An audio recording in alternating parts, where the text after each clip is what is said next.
Management accounting বইয়ের এই ভিডিওটিতে ভেরিয়েবল অ্যান্ড অ্যাবজর্পশন কস্টিং অধ্যায় হতে প্রাথমিক বিষয়াবলী নিয়ে আলোচনা করা হয়েছে এবং সেই সাথে আমাদের ভেরিয়েবল কস্টিংয়ের চার্টটা কীরকম হবে এবং অ্যাবজর্পশন কস্টিংয়ের চার্ট কীভাবে করতে হবে, রিকনসিলিয়েশন স্টেটমেন্টটা কীভাবে করতে হবে সে বিষয়ে আলোচনা করা হয়েছে। এই অধ্যায়টি ম্যানেজমেন্ট অ্যাকাউন্টিংয়ের জন্য একটা গুরুত্বপূর্ণ অধ্যায়। তাই পরীক্ষায় এই অধ্যায় থেকে প্রশ্ন এসে থাকে। আমরা ভেরিয়েবল অ্যান্ড অ্যাবজর্পশন কস্টিংয়ে প্রথমে ভেরিয়েবল কস্ট কি বা ভেরিয়েবল কস্ট কাকে বলে দেখেছি আমরা। এ cost that varies in proportion or change in the volume of goods or service that a business produces. যে ব্যয় আনুপাতিক হারে ভিন্ন হয় অর চেঞ্জ অথবা পরিবর্তন হয় in the volume of goods or service that a business produces. সেবা এবং পণ্য যা একটি পণ্য প্রতিষ্ঠান উৎপাদন করে তাকে। Variable cost increase or decrease depending on a companies production volume. একটি কোম্পানির উৎপাদন এককের উপর ভিত্তি করে আমাদের ভেরিয়েবল কস্ট অথবা পরিবর্তনশীল ব্যয় বাড়ে বা কমে। দে রাইজ হোয়েন প্রোডাকশন ইনক্রিজ, যখন উৎপাদন বাড়ে তখন পরিবর্তনশীল ব্যয় বাড়ে। অ্যান্ড ফেল এবং হ্রাস পায় হোয়েন প্রোডাকশন ডিক্রিজেস, যখন উৎপাদন হ্রাস পায়। তাহলে উৎপাদনের সাথে পরিবর্তনশীল ব্যয়ের একটি প্রত্যক্ষ সম্পর্ক রয়েছে। যখন উৎপাদন একক বাড়বে তখন পরিবর্তনশীল ব্যয় বেড়ে যাবে, আবার যখন উৎপাদন একক কমে যাবে তখন পরিবর্তনশীল ব্যয় কমে যাবে। তাহলে পরিবর্তনশীল ব্যয় হচ্ছে এমন একটা ব্যয় যে ব্যয়টি উৎপাদন একক বৃদ্ধি হলে ব্যয় বাড়ে এবং উৎপাদন একক হ্রাস পেলে ব্যয় কমে যায়। এরপরে যাচ্ছে আমরা ফিক্সড কস্ট, স্থায়ী ব্যয় বা স্থির ব্যয়। A fixed cost is an expense. একটি স্থির ব্যয় হচ্ছে এমন একটি ব্যয় that does not change as production volume increase or decrease within a relevant range. A fixed cost is an expense. একটা স্থির ব্যয় হচ্ছে এমন একটি ব্যয় that does not change, যেটি পরিবর্তিত হয় না as production volume increases or decreases, উৎপাদন একক হ্রাস বৃদ্ধি হলে within এ রিলেভেন্ট রেঞ্জ, সম্পর্কিত পরিসরের মধ্যে উৎপাদন একক বাড়লে বা উৎপাদন একক কমলে এই ব্যয় হ্রাস বৃদ্ধি ঘটে না, পরিবর্তিত হয় না। It remains the same even if new goods or service are produced. It remain the same, এটা একই থাকে। ইভেন ইফ, যদিও, no goods or service are produced, কোনো পণ্য বা সেবা উৎপাদিত না হলেও এই স্থির ব্যয় একই থাকে। অ্যান্ড দেয়ারফোর, এবং তাই, ক্যান নট বি অ্যাভয়েডেড, এবং এটাকে পরিহার করা যায় না। তাহলে স্থির ব্যয় হচ্ছে এমন একটা ব্যয় যে ব্যয়টি উৎপাদন এককের সাথে সম্পর্কিত নয়, অর্থাৎ উৎপাদন একক বাড়লে বা কমলে স্থির ব্যয় হ্রাস বৃদ্ধি ঘটে না, এটা একই থাকে। এরপর আমরা দেখেছি ভেরিয়েবল কস্টিং কি। Variable costing is a method of inventory costing in which all variable manufacturing costs are included in inventoriable cost. Variable costing is a method of inventory costing. Variable costing হচ্ছে মজুদ পণ্য মূল্যায়নের এমন একটি পদ্ধতি in which, যেখানে all variable manufacturing cost, সমস্ত পরিবর্তনশীল উৎপাদন ব্যয় আর ইনক্লুডেড ইনভেন্টরিয়েবল কস্ট, যেটি মজুত পণ্যের ব্যয়ের মধ্যে সমস্ত পরিবর্তনশীল উৎপাদন ব্যয় অন্তর্ভুক্ত হয়। ইন দিস মেথড, এই পদ্ধতিতে variable material, variable labour and variable manufacturing overhead included in a cost of unit of A product. এই পদ্ধতিতে যখন একক প্রতি উৎপাদন ব্যয় নির্ণয় করা হয় তখন শুধুমাত্র ভেরিয়েবল ম্যাটেরিয়াল, ভেরিয়েবল লেবার এবং ভেরিয়েবল ম্যানুফ্যাকচারিং ওভারহেড, অর্থাৎ পরিবর্তনশীল কাঁচামাল, পরিবর্তনশীল শ্রম এবং পরিবর্তনশীল উৎপাদন উপরিব্যয় অন্তর্ভুক্ত হয়। এরপরে যাচ্ছে আমরা অ্যাবজর্পশন কস্টিংয়ে। Absorption costing is a managerial accounting method for capturing all cost associated with manufacturing a particular product. Absorption costing is a managerial accounting method. Absorption costing হচ্ছে একটা ব্যবস্থাপকীয় হিসাব বিজ্ঞান পদ্ধতি ফর ক্যাপচারিং অল কস্ট, সমস্ত ব্যয়কে অন্তর্ভুক্ত করার জন্য associated with manufacturing a particular product, একটা নির্দিষ্ট পণ্য উৎপাদনের সাথে যে ব্যয়গুলো সম্পর্কিত। এখানে সমস্ত ব্যয় বলতে দুই ধরনের ব্যয় তথা ভেরিয়েবল এক্সপেন্স এবং ফিক্সড এক্সপেন্সকে বোঝানো হয়েছে। Under absorption costing, companies treat all manufacturing cost.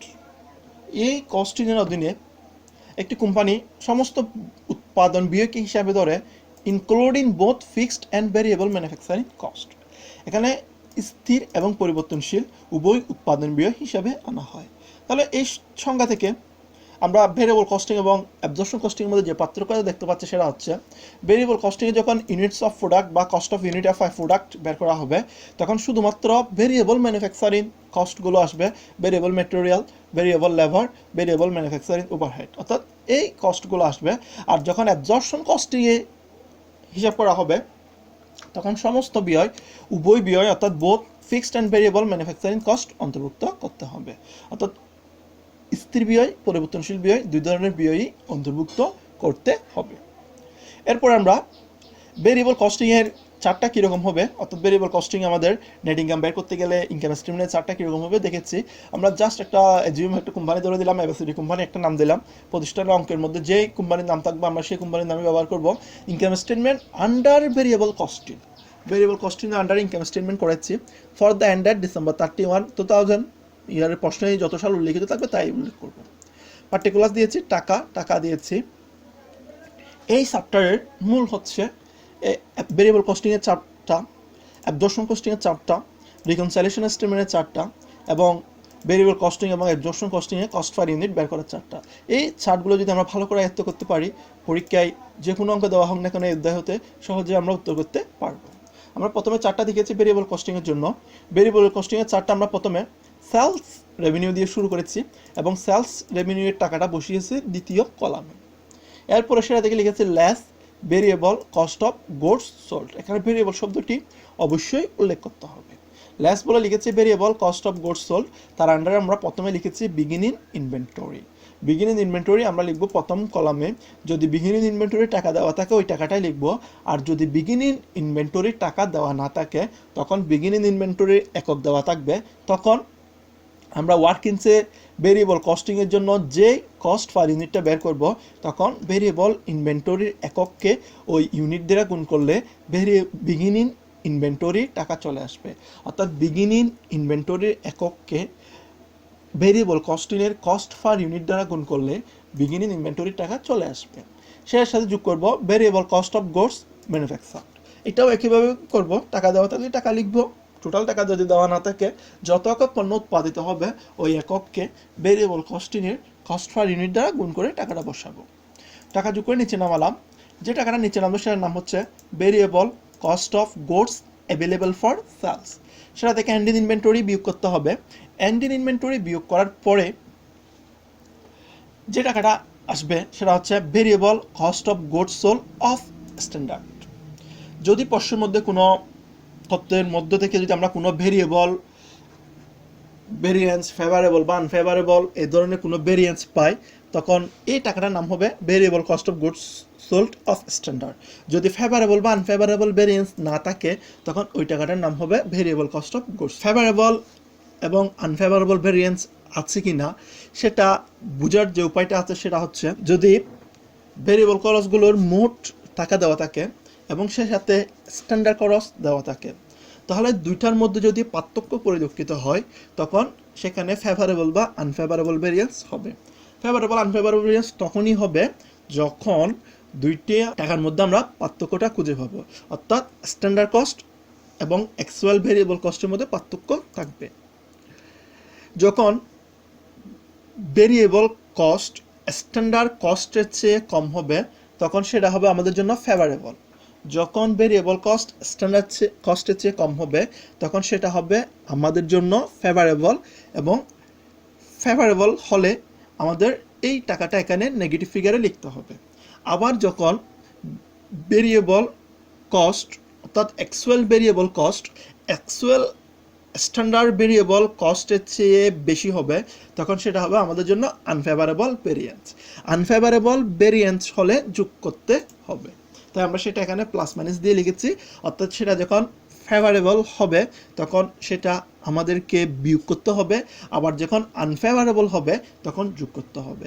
এখন আমরা কখন ফেভারেবল হবে এবং কখন আনফেভারেবল ভেরিয়েন্স হবে সেটা বোঝার উপায়টা হচ্ছে, ভেরিয়েবল কস্ট যখন স্ট্যান্ডার্ড ভেরিয়েবল কস্টের চেয়ে কম হবে তখন হবে ফেভারেবল, আবার ভেরিয়েবল কস্ট যখন স্ট্যান্ডার্ড ভেরিয়েবল কস্টের চেয়ে বেশি হবে তখন সেটা হবে আমাদের জন্য আনফেভারেবল। তাহলে সেটা যোগ বিয়োগ করার পরে যখন যোগ করতে হয় যোগ করব, ঠিক একইভাবে যখন বিয়োগ করতে হয় বিয়োগ করব। যোগ বিয়োগ করা হয়ে গেলে আমাদের variable cost of goods sold at actual চলে আসবে। আমাদের উপরে সেলস রেভিনিউ টাকা আছে, সেলস রেভিনিউ টাকা থেকে যখন variable cost of goods sold at actual আমরা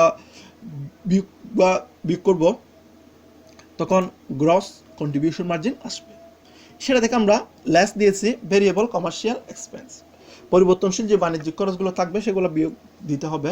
আমাদের মার্কেটিং, সেলিং, ডিস্ট্রিবিউশন এক্সপেন্স থাকবে। তিনটা থেকে যে কোনো একটা নামে থাকতে পারে, মার্কেটিং, সেলিং, ডিস্ট্রিবিউশন এক্সপেন্স, যে নামে থাকুক না কেন লিখবো। এরপর হচ্ছে অ্যাডমিনিস্ট্রেটিভ এক্সপেন্স। এই খরচগুলো লিখে আমরা এই দুটো খরচ ফার্স্ট কলামে যোগ করে পরবর্তী কলামে নিয়ে যাওয়ার পর আমাদের গ্রস কন্ট্রিবিউশন মার্জিন থেকে এই টাকাটা যখন বাদ দিব তখন আমাদের কন্ট্রিবিউশন মার্জিন বের হয়ে আসবে। সেটা থেকে বাদ দিতে হবে ফিক্সড এক্সপেন্স।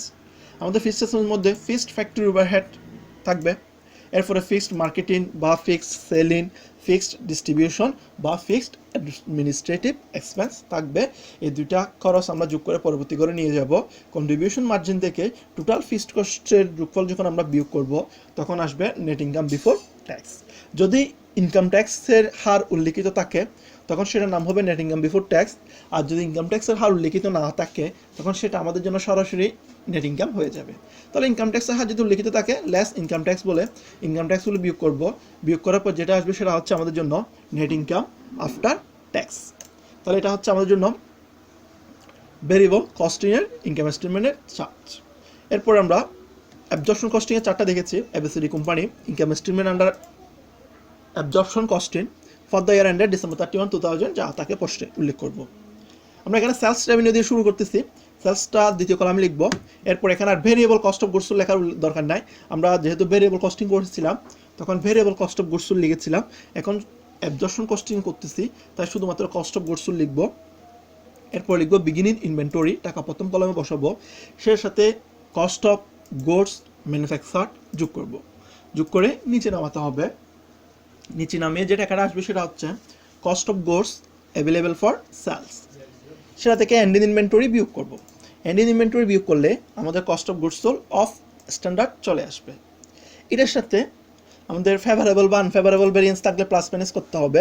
আন্ডার অ্যাপ্লাইড বা over applied fixed factory overhead থাকলে প্লাস মাইনাস করতে হবে। এগুলো প্লাস মাইনাস দেওয়ার কারণটা হচ্ছে হয় যোগ হয় না হলে বিয়োগ হয়। সেজন্য আমরা কখন যোগ করবে কখন বিয়োগ করবে সেটা নির্ধারণ করব যখন ফেভারেবল ভেরিয়েন্স আসবে। যখন ফেভারেবল ভেরিয়েন্স আসবে তখন আমাদের বিয়োগ করতে হবে, আবার যখন আনফেভারেবল ভেরিয়েন্স আসবে তখন যোগ করতে হবে। তাহলে ফেভারেবল ভেরিয়েন্স তখনই আসবে যখন actual variable cost standard variable কস্টের চেয়ে কম হবে, আবার আনফেভারেবল ভেরিয়েন্স তখন আসবে যখন actual variable cost standard variable কস্টের চেয়ে বেশি হবে। তাহলে ফেভারেবল হলে বিয়োগ যাবে এবং আনফেভারেবল হলে যোগ করতে হবে। এবার আসি আন্ডার অ্যাপ্লাইড বা over applied fixed factory overhead. আমাদের যদি ফিক্সড ফ্যাক্টরি ওভারহেডের নির্দিষ্ট টাকা দেওয়া থাকে এবং এটা হচ্ছে আমাদের জন্য স্ট্যান্ডার্ড ফিক্সড ফ্যাক্টরি ওভারহেড, যদি actual fixed factory overhead standard fixed factory ওভারহেডের চেয়ে কম হয় তখন সেটা হবে আমাদের জন্য আন্ডার অ্যাপ্লাইড, আর অ্যাকচুয়াল ফিক্সড ফ্যাক্টরি ওভারহেড যদি স্ট্যান্ডার্ড ফিক্সড ফ্যাক্টরি ওভারহেডের চেয়ে বেশি হয় তখন হবে ওভার অ্যাপ্লাইড। অর্থাৎ অ্যাকচুয়াল খরচটা যদি স্ট্যান্ডার্ড খরচের চেয়ে কম হলে আন্ডার অ্যাপ্লাইড হবে, অ্যাকচুয়াল খরচটা স্ট্যান্ডার্ড খরচের চেয়ে বেশি হলে আমাদের ওভার অ্যাপ্লাইড হবে। আন্ডার অ্যাপ্লাইড হলে যোগ করতে হবে, ওভার অ্যাপ্লাইড হলে বিয়োগ করে দিতে হবে। যোগ বিয়োগ করার পরে আমরা টাকাটা এখানে নিয়ে যাব, সে টাকাটা হবে cost of goods sold at actual. Sales revenue টাকা থেকে cost of goods sold at actual বিয়োগ করলে আমাদের গ্রস প্রফিট বের হয়ে আসবে। এই গ্রস প্রফিটের টাকা থেকে পেরিওডিক কস্ট বিয়োগ করব। পেরিওডিক কস্টের মধ্যে ভেরিয়েবল কস্টও আসবে এবং ফিক্সড কস্টও আসবে।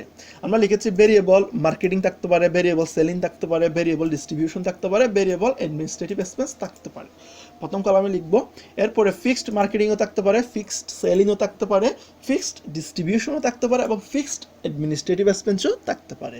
তাই সেটাকে আমরা প্রথম কলামে লিখে যোগ করে পরবর্তী কলামে নিয়ে যাব। উপরে গ্রস প্রফিটের টাকা থেকে টোটাল পেরিওডিক কস্ট বাদ দিলে আমাদের নেট ইনকাম বিফোর ট্যাক্স আসবে। এটা থেকে আমরা ইনকাম ট্যাক্সের টাকাটা বিয়োগ করব। ইনকাম ট্যাক্স বিয়োগ করে নেট ইনকাম আফটার ট্যাক্স চলে আসবে। আর ইনকাম ট্যাক্সের হার দেওয়া না থাকলে যেটাই নেট ইনকাম বিফোর ট্যাক্স বের করেছি সেটাকে আমাদের নেট ইনকাম নাম দিয়ে লিখতে হবে। আমরা দুই মেথডে যখন ইনকাম স্টেটমেন্ট করব তখন ভেরিয়েবল কস্টিংয়ের নেট ইনকাম এবং অ্যাবজর্পশন কস্টিংয়ের নেট ইনকামের মধ্যে কিছু পার্থক্য দেওয়া থাকবে। এই পার্থক্যটা কেন হয়েছে সেটাকে আমরা রিকনসাইলেশন স্টেটমেন্টের মাধ্যমে এক্সপ্লেন করে দেখাবো। তাহলে এরপর লিখেছি রিকনসাইলেশন স্টেটমেন্ট, পার্টিকুলার টাকা দুইগুণ নিয়েছি। আমরা প্রথমে লিখব নেট ইনকাম আন্ডার নিট আইগুলো লিখব। অ্যাবজর্পশন কস্টিংয়ের যে নেট ইনকামটা বের হয়ে আসছিল সেটা লিখব এবং ভেরিয়েবল কস্টিংয়ের যে নেট ইনকামটা বের হয়ে আসছিল সেটা লিখব। তাহলে অ্যাবজর্পশন কস্টিংয়ের নেট ইনকাম থেকে ভেরিয়েবল কস্টিংয়ের নেট ইনকাম বিয়োগ করে পরবর্তী কলামে নিয়ে যাব। এই টাকাটার নাম হবে ডিফারেন্স টু বি এক্সপ্লেইনড। এরপর দিব আমরা change in inventory. Change in ইনভেন্টরিটা বের করতে হবে এন্ড ইন ইনভেন্টরির মূল্য হতে বিগিনিং ইনভেন্টরির মূল্য বিয়োগ করে। তাহলে ঠিক আমরা অ্যাবজর্পশন কস্টিংয়ে এন্ড ইন ইনভেন্টরির যে মূল্যটা পেয়েছি, অ্যাবজর্পশন কস্টিংয়ের এন্ড ইন ইনভেন্টরির মূল্য হতে অ্যাবজর্পশন কস্টিংয়ে বিগিনিং ইনভেন্টরির মূল্য বিয়োগ করে প্রথম কলামে লিখব। একইভাবে ভেরিয়েবল কস্টিংয়েও এন্ড ইন ইনভেন্টরি থেকে বিগিনিং ইনভেন্টরি বিয়োগ করে প্রথম কলামে লিখব। তাহলে অ্যাবজর্পশন কস্টিংয়ের তার থেকে ভেরিয়েবল কস্টিংয়েরটা বিয়োগ করলে আমাদের উপরে যে ডিফারেন্স টু বি এক্সপ্লেইন যে টাকা বের হয়ে আসছিল এই টাকাটা সমান হয়ে যাবে এবং টাকাটার নাম হবে ডিফারেন্স এক্সপ্লেইন। এখানে আমাদের একটা ওয়ার্কিংস করতে হয়। ওয়ার্কিংসটা তখনই করতে হবে যখন প্রশ্নে কস্ট পার ইউনিট দেওয়া থাকবে না, তখন আমাদের ওয়ার্কিংসটা করতে হবে। এই ওয়ার্কিংসটা আমরা করেছি calculation of cost per unit, element of cost লিখেছি, এরপর লিখেছি ভেরিয়েবল কস্টিং, এদিকে লিখেছি অ্যাবজর্পশন কস্টিং। আমাদের এখানে একটা পণ্য উৎপাদন করতে যে ব্যয়গুলো যায় এগুলোই আসবে। ডিরেক্ট মেটেরিয়াল সেটা ভেরিয়েবল কস্টিংয়েও বসবে, অ্যাবজর্পশন কস্টিংয়েও বসবে। ডিরেক্ট লেবার ভেরিয়েবল কস্টিংয়েও বসবে, অ্যাবজর্পশন কস্টিংয়েও বসবে। ভেরিয়েবল ফ্যাক্টরি ওভারহেড ভেরিয়েবল কস্টিংয়েও বসবে, অ্যাবজর্পশন কস্টিংয়েও বসবে। ফিক্সড ফ্যাক্টরি ওভারহেড শুধুমাত্র অ্যাবজর্পশন কস্টিংয়ে বসবে, ভেরিয়েবল কস্টিংয়ে বসবে না। কারণ আমরা সংজ্ঞাতেই যখন ভেরিয়েবল কস্টিংয়ে বা অ্যাবজর্পশন কস্টিংয়ের সংজ্ঞা শিখেছিলাম তখন উল্লেখিত ছিল ভেরিয়েবল কস্টিংয়ের মধ্যে শুধুমাত্র ভেরিয়েবল উৎপাদন খরচগুলো অন্তর্ভুক্ত হয়, সেজন্য এখানে ফিক্সড ফ্যাক্টরি ওভারহেডটা আসবে না। কিন্তু অ্যাবজর্পশন কস্টিংয়ের মধ্যে বুথ এক্সপেন্স অর্থাৎ পরিবর্তনশীল এবং স্থির উভয় ধরনের ব্যয় অন্তর্ভুক্ত হয়, তাই ফিক্সড ফ্যাক্টরি ওভারহেডটা শুধুমাত্র অ্যাবজর্পশন কস্টিংয়ের মধ্যে বসবে।